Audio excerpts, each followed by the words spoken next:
Van de middag, de bewolking weer. Hier en nog een glimpje zinnen, maar het wie wel mild waar. En dan is het gewoon warm. Dan is het een warme novemberdag. En morgen komt er nog eens een warme novemberdag achterom.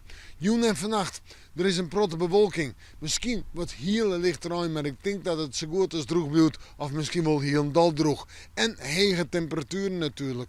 12, 13 graden. Ja, die milde lucht is er nog heel tijd. En de wind matig en krachtig uit het zuiden en zuidoosten waait.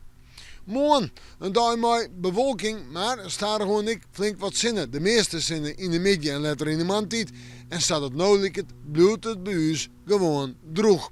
De temperaturen maar wijzen 15 en 17 graden en de wind krachtig, krachtig van 6 voor het kustgebied, komt uit zuid-zuidoost, maar later op het dag neemt de wind heel vlug aan.